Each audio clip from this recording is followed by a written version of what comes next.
I was just sitting here thinking about something, and I was like, this would be a great video, and it would be a great video for two of my channels. One I haven't made, well, both of them I hadn't made videos in a long time, so those two channels will get this video posted on there. But I was watching a video on TikTok, and it was a guy telling a story about some trucker who lives in New York and his trailer now has migrants living in it. And he called the police, and the police said there's nothing that they can do. And I believe he said it's because they had children with them.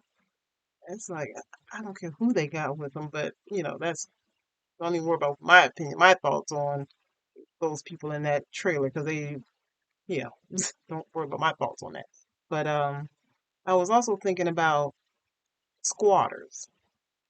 And I'm wondering, are they considered squatters? Because in some states, you can't get squatters out of your freaking house. And now in New York, they want, not now, but they are thinking about having migrants live in homes of American citizens. I was like, and even though I made a video on TikTok in regards to the 50 migrants that were in Massachusetts, Boston. If you want to check out that video, check that one out. Um, it's like if these people, even though the government said they're going to pay you to house these people, the government doesn't have enough money because you're going to have people you don't know, they haven't been vetted, live in your house, and the government pays you. So it's like you have to go to work unless you're just going to stop working because the government's giving you a good amount of money where you don't have to work. You make more money by having these people live with you than to be working.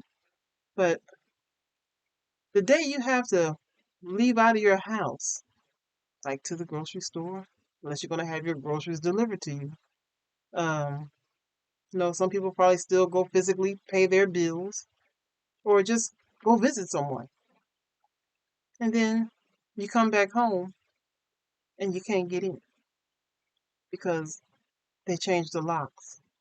Or um, they changed the locks and that is now their house. The government is pretty slick because these people have more rights. You got to realize these people have more rights than us. So, and if they have kids, they'd be like, you can't get rid of the kids. So if you can't get rid of the kids, you can't get rid of the parents. And so they had to get rid of you. So it's like, don't fall for it. I mean, it could be life-changing amount of money if they paying you a month. I wouldn't dare let those people in my house. Even if I did not work and they were to stay in that house. You can't sleep. You got to sleep with one eye open. You just can't lay there in your bed and think everything's hunky dory. You don't know what they're plotting.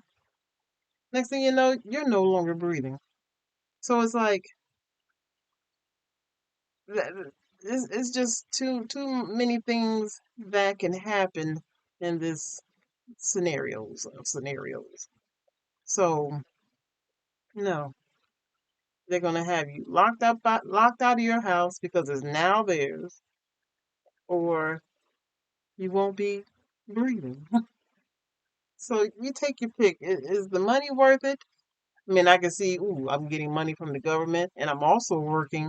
So that's, money on top of money. But one day you're going to come back home and you can't get in your own house. And and the police going to be like, well, there's nothing we can do. They now own that house. They are squatters that now own your house. Oh, it's just too much. So that's just something to think about. Just don't do it. You guys take care. Bye bye.